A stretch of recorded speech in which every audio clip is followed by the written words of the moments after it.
Mi smo ovdje večeras malo parafrazirali onaj stari moto Ferijalnog saveza Jugoslavije: upoznaje domovinu da bi više volija, upoznaje central da bi više dolazi. Udruga splitera, a to smo uglavnom Stjepan Kapranković, Vilma Benković, Alida Bremer, ja i još neki bitni članovi, pokrenula ovaj projekt Bečke kavane, ponajprije ponukani izgledom novouređene kavane Central. Zato smo nazvali Bečka kavana. Neću vam puno govoriti o Centralu, najvažnija njegovi dio povijesti je kad se zva Hotel Matić, nažalost ne iz mog plemena. U to vrijeme je, malo da vizualiziramo, zamislite da iza vas stol zadrugara zagorskih, livo vam je stol Spličana, desno vam je stol mudraca i ispred vas je stol umjetnika. Takve face su se okupljale u Centrala, pa mi samo pokušavamo jedan mali dio svega toga oživiti, da se ljudi počnu okupljati oko umjetnosti. Ja ću vas sad prepustiti mojim kolegama i gostima uz citat poznatog austrijskog pisca Hermana Bara, koji je, kad je vidio kavanu i hotel Central, reka: kao da sam na Faustovom čarobnom plaštu odletio u neki nepoznat kraj. Pa će vas sad na tom istom plaštu Stjepan Kapranković sa svojom gošćom Anom Bar i našim prevoditeljem Petrom Bogićem malo provesti u druge svjetove. Eto.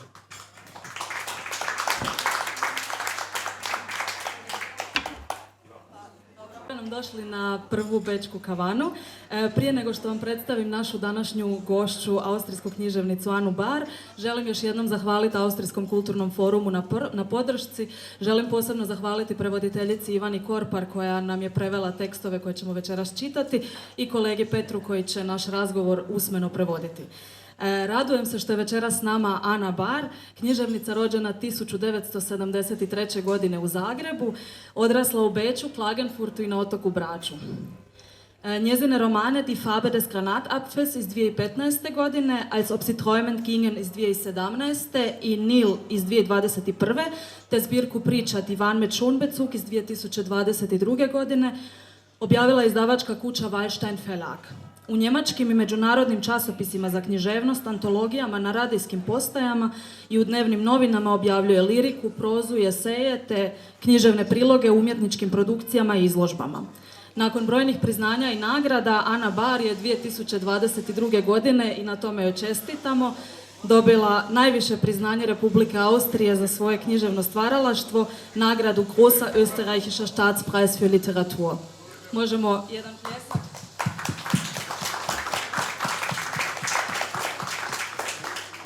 Gospođo Bar, dobro nam došli u Split na našu Bečku kavanu. Ja ću danas razgovarati s vama o nekim temama i motivima. Ovo je jedno malo iznenađenje, gospođa Bar razumije nešto hrvatskoga i govori ga, o čemu će ona sama nešto reći, pa smo se dogovorili iznenaditi vas time. Razgovarat ćemo o vašoj zadnjoj zbirci priča, odnosno nekim motivima i temama iz Divan mit Schonbezug. Knjiga je autobiografski nekako literarni kolaž, crtica, eseja, kratkih priča i tako dalje, u kojoj se uvijek spominju otok Brač, Split, vaša baka ovdje, vaše odrastanje, grad Zagreb i tako dalje. Spominju se i teme doma, domovine, pripadnosti i pripadnosti nekom jeziku, općenito identiteta. Kako se vi danas osjećate u Splitu i jeste li ovdje možda isto kod kuće? Možete li nam reći nešto o tome?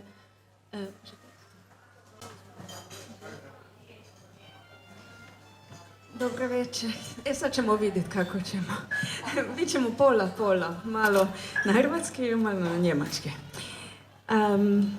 Moram priznati da sam jedva čekala da me pozovete u Split.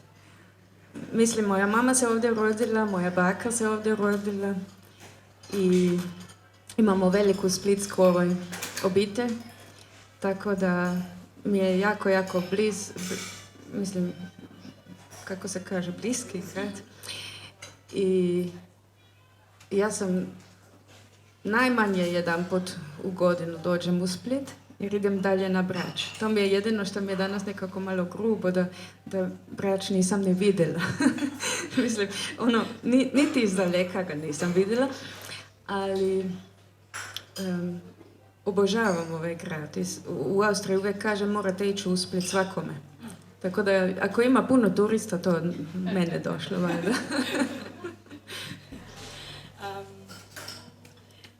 Hoćemo se prebaciti na njemački i malo se dotaknuti nekih tema iz romana, iz zbirke. In einer ihrer Miniaturen über ihr Sein zwischen zwei Sprachen benutzen sie das Syntagma endgültig Heimatlose. In einer anderen sagen sie, sie seien allen ihren Orten nur eingemietet. Wie ist beides gemeint?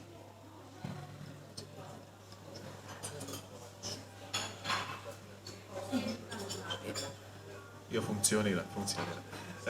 U jednoj od vaših priča opisali ste se kao konačno bez domovine, a također ste govorili kako se osjećate na svim ostalim mjestima, tek kao posuđeni.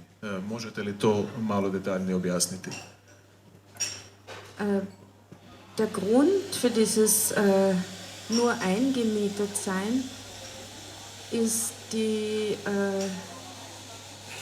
diese Grätsche, in der ich aufgewachsen bin, dieses zwei Herkunften zu haben. Und das macht einen zwar zugehörig, sowohl da als auch dort, aber gleichzeitig ist man überall auch und bleibt überall auch fremd. Und das meine ich mit eingemietet. Es gibt keinen Ort, an dem man bleiben möchte. Man hat überall Heimweh. Razlog za takvu definiciju je bio osjećaj istovremene pripadnosti dvama mjestima, ali u istini nemoguće je pripadati samo jednom mjestu i čovjek konstantno osjeća nekakvu potrebu da ide dalje i kreće se. Možda bi vas sljedeće pitanje još mogla pitati na hrvatskom, jer mi nekako odgovara uz njega. Kako je izgledalo vaše odrastanje zapravo između Austrije i Hrvatske? Koja su bila neka glavna obilježja i koje su bile glavne značajke ili razlike između vaše bračke i vaše austrijske obitelji? A to su velike bile razlike. Moj tata i mama su me studirali u Beču i onda je moja mama otišla u Zagreb mene roditi jer su joj tamo bili roditelji. Tako da se ona osjećala valjda sigurnija tamo i tako da sam se rodila u Zagrebu dok su oni, mislim, živjeli u studentskom domu u Beču. I onda smo ostali u Zagrebu, tako da ja nisam vidjela Austriju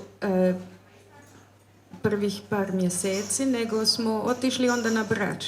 Kad sam imala oko 6-7 sam bila stara, onda smo išli na Brač i onda smo se vratili, ja mislim, tek u 10. mjesecu. Tako da sam Austriju tek vidjela sa 4 ili 5 mjeseci.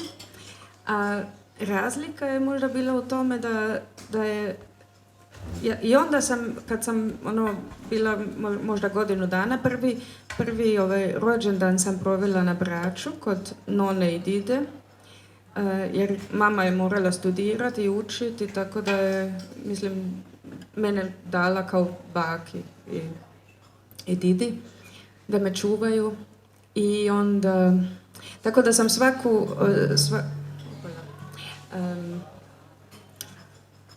da sam uvijek bila, ja mislim, od maja do 9. mjeseca na Braču kod njih. I onda kad sam, ne sjećam se baš samo meni je nona rekla da sam progovorila na hrvatskom, da sam rekla mjesec, to mi je bilo metet kao prva riječ. A šta je bila razlika? U Austriji sam morala ići u vrtić, morala sam ići u školu poslije. Morala sam učiti, svašta sam morala tamo, a ovdje u Dalmaciji mi je bilo sasvim sloboda, kako bi rekla, ne znam, i nije bilo puno odgoja, da bi oni gledali ko pere zube ili ko, svaki put, ne znam, pere ruke prije što se jede ili tako nešto, to ne sjećam se toga, a to je bilo vrlo strogo u Austriji. I tamo sam morala svirati klavir, tamo je bila nekako civilizacija. Kako danas gledate na to, na te razlike? Je li vam još uvijek kada dolazite u Hrvatsku to zemlja zabave, nekako ljepših stvari ili je li se to promijenilo? Pa to je još uvijek tako. Ja samo ljeti dolazim i tako da mi je to ono kao, kako se kaže, ferien. Odmor, da. To mi je odmor. Iako malo radim svaki dan na odmoru, ali to je nekako ostalo, da je ovdje ono odmor, a tamo je više ono posao. Prelijepo imati ovakvo mjesto za odmor, Da. za doći. Ich frage Sie jetzt wieder auf Deutsch. Sie sind, wie wir gerade gesprochen haben, zwischen Dalmatien, Zagreb und Österreich aufgewachsen. Sind diese zwei Sprachen und Kulturen vielleicht ähnlicher, als man denkt? Oder sind Sie, wo sind die Hauptunterschiede vielleicht in dem Leben? Sie haben gerade das mit dem Strengen in Österreich erwähnt. Gibt es da noch andere Unterschiede? Also die Politik vielleicht, das Schulsystem, es sind schon viele. Aber vielleicht ist man auch überrascht, wie ähnlich die Länder sind. Also können Sie etwas dazu sagen aus Ihrer Perspektive? Ich kenne ehrlich gesagt das kroatische Schulsystem nicht und auch in der Politik kenne ich mich nicht gut aus. Da bin ich in Österreich so umtriebig, dass ich alle Hände voll zu tun habe. Die Ähnlichkeiten, also für mir ist das alles so geläufig, dass es mir sowieso wie irgendwie zwei völlige unterschiedliche Welten vorkommt. Also die Mentalität ist auch unterschiedlich, aber ich kenne ehrlich gesagt, in Kroatien ja nur die dalmatinische Mentalität, wenn man so will. Und wie ist die verglichen mit der österreichischen? Ja, das geht mir viel mehr ans Herz. Das ist für mich wahrscheinlich mehr Heimat. Da fühle ich mich in Österreich jedes Mal ein bisschen seelisch unterkühlt, weil mir die Wärme und Geborgenheit erstens einmal in diesem wunderbaren dalmatinischen Dialekt fehlt und die Leute sind einfach warmherziger, würde ich sagen, hier. Die Österreicher sind schon eher noch immer gut gegen die Deutschen, aber sie sind schon etwas unterkühlt. Das sehe ich auch so. Može, dakle, prvo pitanje koje je Stjepanka postavila. Vi ste odrasli na relaciji Dalmacija-Austrija-Zagreb i možete li nam pojasniti postoje li nekakve sličnosti i bi li se čovjek u biti, nakon što upozna situaciju, više iznenadio na račun toga koliko sličnosti postoji između Dalmacije i ovog kraja Hrvatske i Austrije i možete li nam pojasniti postoje li nekakve razlike u mentalitetu, školstvu, politici i ostalome, a nakon toga slijedi odgovor. Dakle, autorica školski sistem i ne poznaje toliko jer nema previše iskustava, ali naročito drago i srcu blisko joj je bio doživljaj tih dvaju potpuno drugačijih svjetova, drugačijih mentaliteta, dakle, austrijskoga i dalmatinskoga i vjerojatno najjači od svih dojmova na toj relaciji Dalmacija-Austrija je osjećaj koji autorica evo poetski definira kao duhovno ili duševno pothlađena. Dakle, u Austriji se osjeća nekako u pogledu duhovnosti i osjećaja pothlađena u odnosu na Dalmaciju koju za nju predstavlja toplinu, sakrivenost, sigurnost, a također jedan od najjačih dojmova iz Dalmacije je dijalekt, dakle hrvatski govor koji je uobičajen za ovo područje i koji je autorici naročito drag i blizak srcu, a i usporedbi ponašanja ljudi, navika, mentaliteta, nekako je nemoguće, barem iz njezine perspektive, ne primijetiti tu razliku u toplini, odnosno činjenicu, barem po njezinom mišljenju, da su Dalmatinci ipak nekako u srcu topliji i ugodniji ljudi nego li Austrijanci, a da ne govorimo već Njemci. Jadni Austrijanci. A tak Njemci. Ja bih vas sada zamolila da nam pročitate jedan ulomak iz svoje priče Umzug auf Zehenspitzen, odnosno selidba na vrhovima prstiju. I ako želite da nešto kažete o toj čitavoj priči prije nego što čitamo. Autorica će pročitati na njemačkom, ja ću poslije nje pročitati na hrvatskom. Ovaj tekst je naručila jedna, na njemačkom moram. Es ist ein Text, den eine Zeitung bestellt hat bei mir. Ich glaube, aus Anlass 100 Jahre Republik Österreich oder 100 Jahre Kärntner Volksabstimmung. So irgendein politisches Ding war das. Und dann haben sie mich gebeten, ein Essay darüber zu verfassen. Und dieser Text handelt von Schwierigkeiten in Kärnten aufzuwachsen, wenn man doch eben auch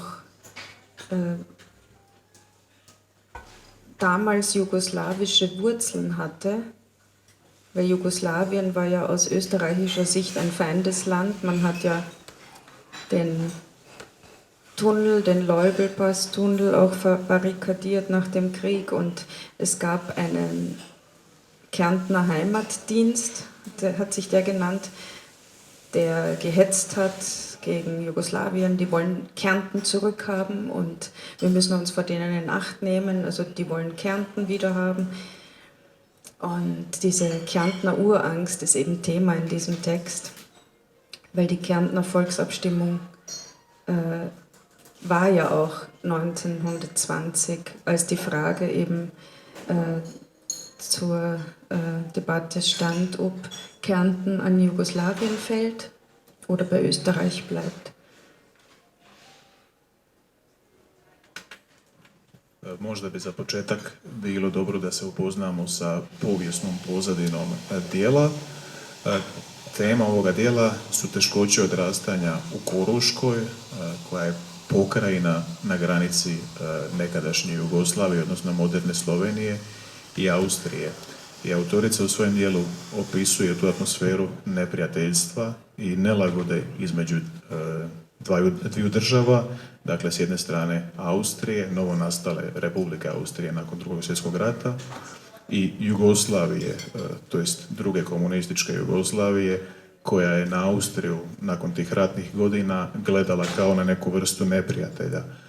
I u tim godinama postojalo je veliko pitanje oko toga kome će, odnosno kojoj državi će pripasti Koruška kao pokrajina i njemačka strana, odnosno austrijska strana, bila je jako agitirana oko čitavoga pitanja, pa je čak uspostavljen Kärntner Heimatdienst ili u nekakvom mojem slobodnom prijevodu domovinska služba Koruške, koja se je zalagala za to da se Koruška sačuva u okviru Austrije kao države, makar je to pitanje samo po sebi bilo razriješeno već ranije 1920. na referendumu u kojem su žitelji Koruške odlučivali o tome kome će se pripojiti novonastaloj Jugoslaviji, odnosno kraljevini SHS ili Austriji nakon Prvog svjetskog rata. Auch mir brachte Heidi Glück. Sie lernte mich Kärntnerisch, Kraftausdrücke und Sprüche. An ihrer Seite war Lachen, war laut und vorlaut sein, bis mich ein achtloses Wort wieder ins Schweigen zurückstieß. Oder eine Entdeckung, etwa der Ruf der Heimat, eine Art Postwurfzeitung, alle 2 Wochen gratis. Einmal fand ich sie auf unserem Fußabstreifer, nahm sie mit in die Küche, blätterte vor mich hin, überflog ein paar Zeilen und einige Bildunterschriften und fuhr auf einmal zusammen, denn da stand schwarz auf weiß, es drohe Gefahr aus dem Süden. Titos eiskalter Schatten. Endlich waren die Bösen benannt. Es waren die Kärntner Slowenen und schlimmer noch Jugoslawen, denn die waren darauf aus, sich Kärnten anzueignen, blutrünstig, machtversessen. Die Guten aber waren die Männer vom Heimatdienst, Landesverteidigungsmeister in stattlichen Uniformen, die man auf den Fotos ausgiebig bewundern konnte. Die Männer vom Dienst blickten streng. In nussbraunen Joppen und Hosen und prächtigen Gamsbarthüten posierten sie vor ihren Fahnen, Ebenbilder des einen mit den eisblauen Augen. Klone, möglicherweise, die sich weiter vermehrten. Sie hatten darüber zu wachen, dass keiner auf die Idee kam, die listigen Landesverräter ein Zugeständnis zu machen. Der Kärntner, las ich, spricht Deutsch. Der Schreck fuhr mir in die Knochen, denn die Guten vom Dienst wären der Großmutter böse, wüssten, dass sie Bekannten von meinem Vater erzählte, er sei im Grunde Slowene. Ich durfte nicht widersprechen, obschon ein Teil in mir aufs heftigste rebellierte. Denn auf der anderen Seite, nordseits der Karawanken, galt der Vater zum Glück als echter Österreicher. Hatte nicht seine Mutter als 7-jähriges Kind vor der Gefahr aus dem Süden schon einmal flüchten müssen? Mit ihrer jungen Mutter war sie bei Nacht und Nebel über den See gegangen. In einem Bühnenstück habe ich einst gehört, wie ein gewisser Ernst seinem Freund Karl erklärte, was er für schrecklich halte, nämlich auf hoher See sein, in jeder Hand einen Koffer und kein Schiff unter den Füßen. Zum Glück war der See gefroren, als Groß- und Urgroßmutter in jeder Hand einen Koffer über das Wasser liefen. Husch, husch! Ans nördliche Ufer zu entfernten Verwandten und nach 20 Minuten die mit 30 markierte Linie überschritten, die als Demarkation das ungewisse Gebiet von Deutsch-Österreich trennte. Ich an ihrer Stelle hätte genauso gehandelt und am 10. Oktober für den Verbleib der Heimat in jenem Land gestimmt, wo es das Christkind gab und Alpenmilchschokolade und späterhin Schweizer Konfekt und Reber Trüffelpastete.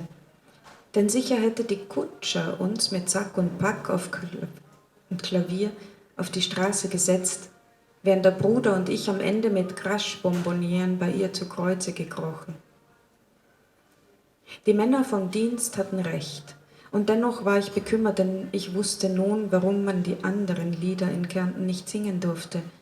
Und dass sich die angeblich Bösen, die diese Lieder nicht mochten, nicht einfach nur für die Guten, sondern für besser hielten. Und was, wenn die strengen Herren Sippenhaftung betrieben? Vorsorglich warf ich das Blatt in den nächstbesten Eimer, entschlossen, mir Großmutters Sprache im Vaterland zu verbeißen. Schließlich hätten die Dienstler bestimmt ihre Lauschgeräte besser als die von dort unten. Mama, der Kärntner spricht Deutsch. Denk gefälligst daran, wenn du hier mit mir redest. Nie habe ich der Mutter erzählt, dass ich die Gratispostwürfe immer vor ihr versteckte, damit sie nicht wie ich an uns zu zweifeln begänne im Namen der Mehrheit, im Namen des Deutschtums, im Namen der Heimattreue. Lag nichts auf dem Fußabstreifer, hielt ich von Zeit zu Zeit besorgt im Postkasten Nachschau, ob man uns zwischen Briefen, Rechnungen und Reklame wieder den Ruf der Heimat untergejubelt hatte, in der ständigen Furcht, verfolgt und beschattet zu sein, bis ich endlich erwog, die Spitzel zu überlisten, die Großmutter zu verschleiern und mich neu zu erfinden. Fragte mich irgendwer nach der Herkunft der Mutter, log ich, sie stamme aus Rom und erbaute mich an bewundernden Blicken. Rom war der bessere Süden. Und ich mit der Zeit immer besser im Täuschen, Flunkern und Dichten. Bald waren es Heldengeschichten und ich war die ruhmreiche Tochter meiner römischen Mutter.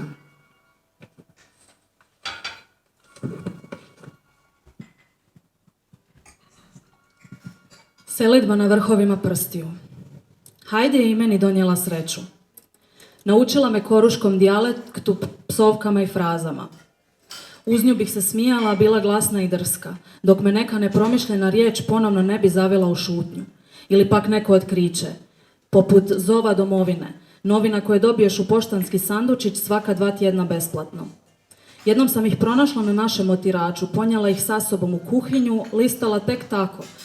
Preletjela nekoliko naslova i opisa slika kad li se odjednom ukipim. Ondje je naime pisalo crno na bijelom da prijeti opasnost s juga.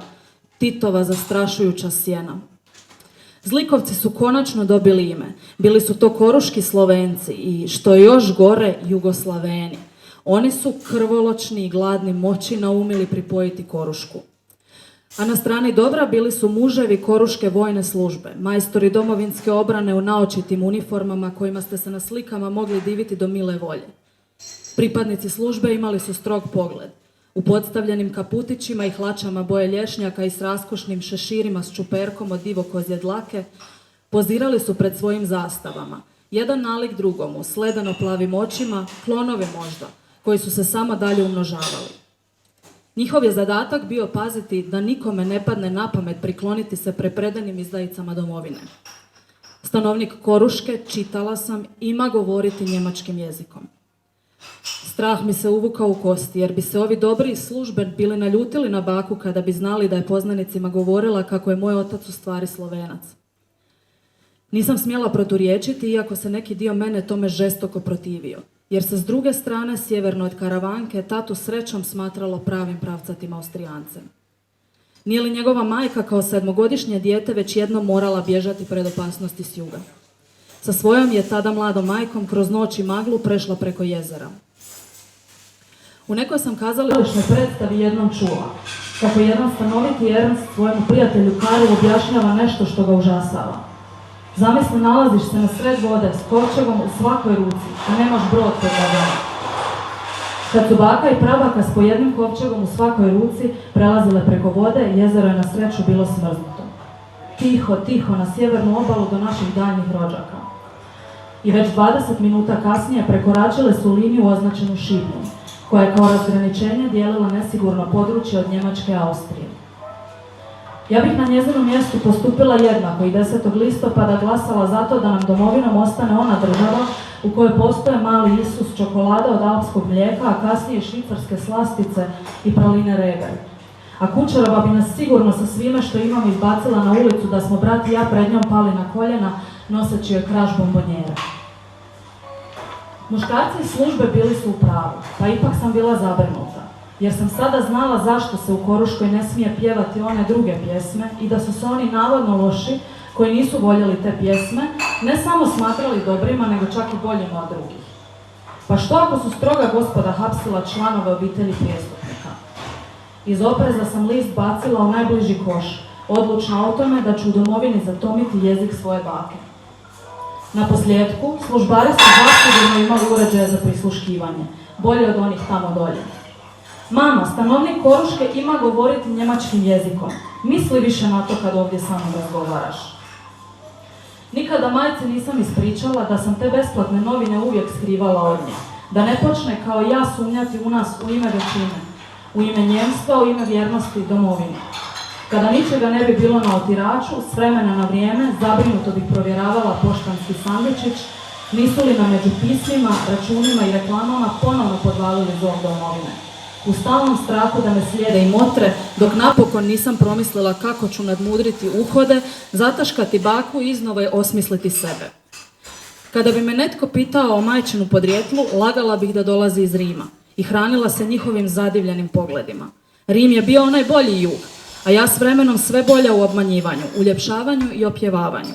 Doskora su to postale prave epopeje, a ja čuvena kći svoje majke Rimljanke.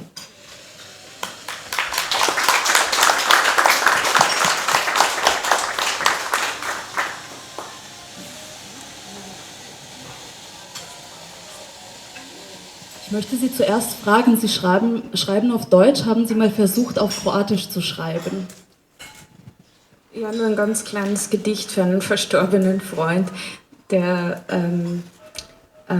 am Klagenfurter Robert-Musil-Institut mein erster Leser war von meinem ersten Roman und der 2016 leider verstorben ist und in so einer Art Nachruf für ihn. Er war nämlich Kärntner Slowene und konnte aber auch Kroatisch. Und wir haben manchmal miteinander Kroatisch gesprochen, was irrsinnig schön war.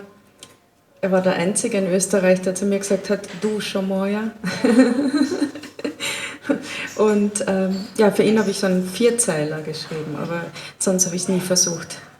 Ich glaube, das hat keinen Sinn. Prvo Stjepankino pitanje, pišete na njemački, a jeste li ikako pokušali pisati na hrvatski? Autorica se prisjeća svojega preminuloga prijatelja koji je radio na institutu Roberta Musila u Klagenfurtu, koji je inače bio njezin prvi čitatelj i pročitao njezin prvi roman, inače rodom Slovenac, ali razumio i pričao hrvatski i vjerojatno jedini Austrijanac koji joj se ikad obratio sa dušo moja, ali osim četveraca, autorica se inače, osim ograničenog raspona lirike, nije toliko pozabavila pisanje na hrvatskom jeziku. Und wie ist es für Sie, wenn Sie eine Ihrer Übersetzungen ins Kroatische hören? Ist das noch immer derselbe Text, den Sie geschrieben haben, oder empfinden Sie ihn auf dieser Sprache anders?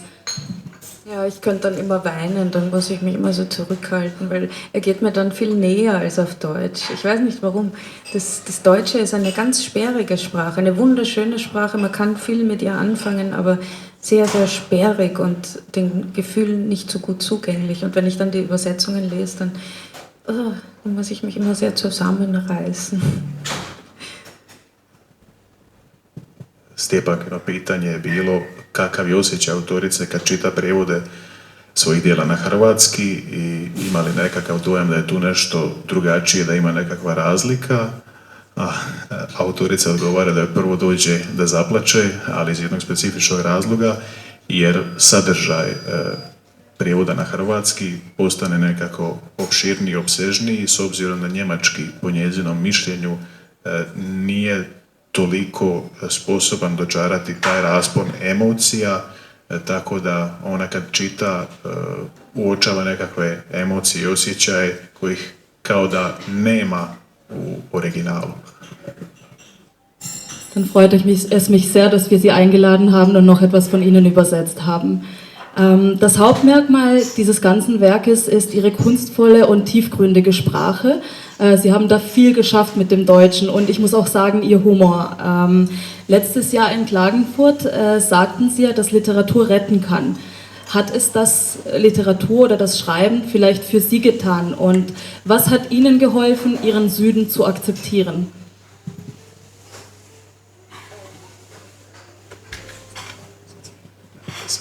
Stjepankino pitanje je, znači ona je primijetila da je jezik autorice jako bogat i prožet uočljivim humorom i također se nadovezuje na citat autorice po kojemu literatura spašava ili nas može spasiti.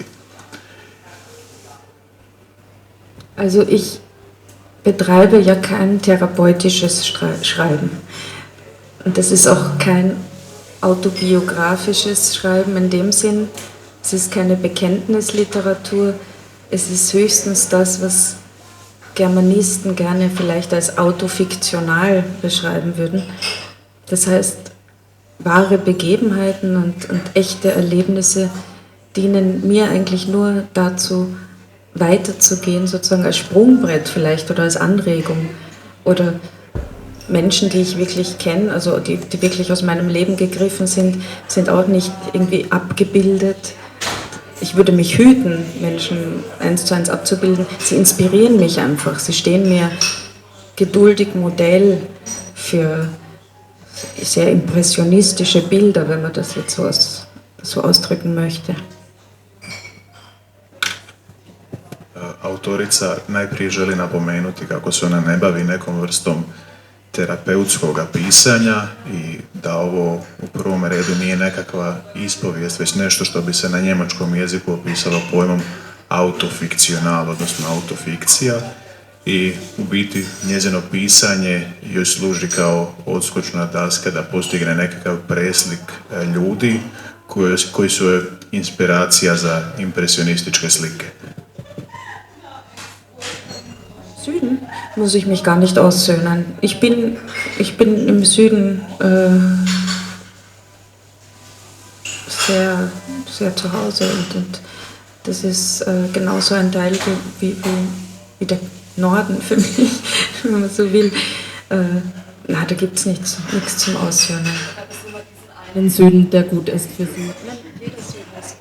Der Süden ist ich habe einmal geschrieben, ich glaube in meinem vorletzten Buch, in Nil, in meinem letzten Roman, habe ich geschrieben, der Süden ist die einzige Himmelsrichtung.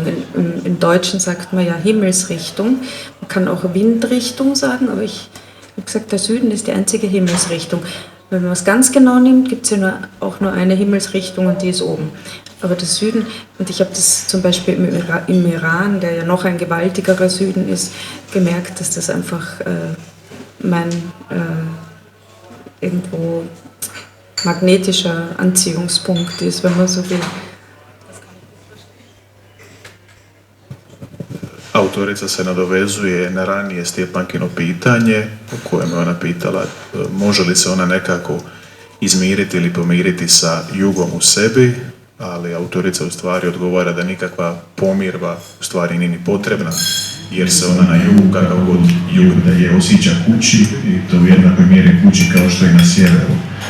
Dakle, po njenom mišljenju svaki jug je dobar, ne postoji dobar ili loš jug kao što je to bilo u priči u kojoj se razdvaja između dobrog i lošeg juga, na primjer dobrog juga koji je Rim i lošeg juga koji je u tim vremenima Jugoslavija.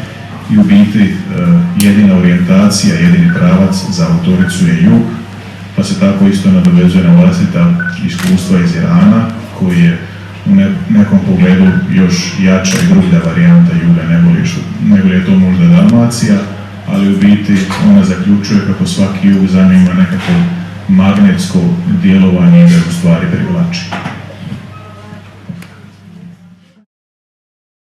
Mirka je dobro odlučila što je zadržala limenku. U njoj se naime nalazio poseban prah, koji se doduše činio nešto prašnjim, ali svakako jeste. Štedljivo ga upotrebljavala, začinila bi njime juhe i pire od kumpira, a nedjeljom i palentu. I svi su se u kući složili, jela su sad bolje prijala i nakon svakog obroka izgovarali bi hvalospjeve darivatelju. Dugo nam živio, dragi Jakove. Prah nije bio samo ukusan, nego se činio i posebno hranjiv. Svi koji su ga jeli tvrdili su da se osjećaju okrepljeno. Posao nikad nije bio lakše, osjećali su svježu snagu, nepoznatu ugodu. Uskoro su i susjede doznale za to, pa počele navaljivati na Jakovljevu majku. A Mirka nije cicija, pa ih pozove na kušanje, stavi veliki prstohvat čarobna praha u svoju juhu od repe. Žene su bile oduševljene, uvjerile su se u okus i okrepljujuće djelovanje, a Mirka konačno stoji u središtu pozornosti i skuplje narudžbe, koju još istog dana šalje svojom sinu. Najdraži i najbolji sine, tvoja beskrajna ljubav brzo nam je prošla kroz želudac. Prije nego što ti zahvalim, molila bi te da nas još malo opskrbiš. Trebalo bi 10 konzervi mesa, ostalo po starom i ono najvažnije više onog dobrog praha, recimo 10-12 limenki. Bilo bi lijepo da pošalješ i pismo, kakva si zdravlja. Za 2 tjedna, eto ponovo poštara s pismom za Mirku. Ona se ogleda na sve strane, vidi nosove žena iza zamagljenih stakala, dugo oklijeva. Ma gdje li je Jakovu bila pamet da je ponovo tako sramoti? Napokon istrgne poštaru pismo iz ruke i požuri u kuću, zaboravivši čak i na napojnicu. S olakšanjem primijeti da pismo nema Jakovljev rukopis, pa požuri otvoriti tanku omotnicu i što je pisalo unutra. Draga Mirka, da vam se predstavim, ja sam Lucia Maria Fernandez, Jakovljeva neutješna udovica. Bio mi je dobar muž i brižan otac naše 2 djece. Izvinite, molim vas, no do sada nisam bila u stanju izraziti vam sućut za njegovu smrt. Bila sam prezaposlena s odrađivanjem popisa vaših narudžbi koje mi je povjerio. Limenku s Jakovljevim pepelom sam stavila u paket koji ste zasigurno primili prije nekoliko tjedana. Njegova posljednja želja bila je da mu zadnje počivalište bude u voljenoj domovini. Na vama je da vi ispunite tu želju. Meni preostaje samo da znam da je moj dragi muž napokon pronašao svoj mir i da ga pozdravim iz daljine. Nadam se da je prijao. Mirka duboko udahne, zatim uzme gotovo praznu limenku, otitura s njom u vrt, kako bi je do vrha napunila prašnjevom rodnom zemljom. Nijedna od susjeda, koje su s prozora pratile tu tužnu predstavu, nikada nije prozborila ni riječ o tome. Na pogrebu su stajale zbijane oko Mirke i pružale joj ručiće. A kad je župnik rekao da je ujak Jakov bio jedan jako dobar čovjek, Mirka se osmijehne ženama i promrmlja doista.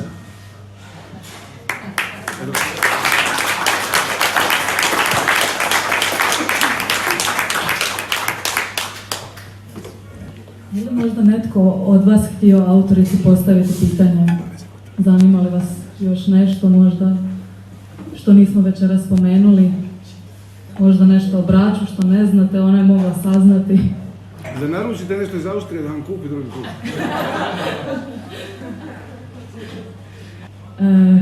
Ja bi onda ovu večer privela kraju. Gospođo Bar, hvala vam puno što ste bili naša prva gošća na prvoj bečkoj kavani. Iznimno nam je drago što ste to baš vi sa svojim iskustvom bili i nadamo se da ćete nam možda nekad u budućnosti doći opet. Dragi gosti, hvala vam puno svima što ste došli. Nadam se da ćemo se u buduće družiti ovdje i želim vam svima ugodan ostatak večeri.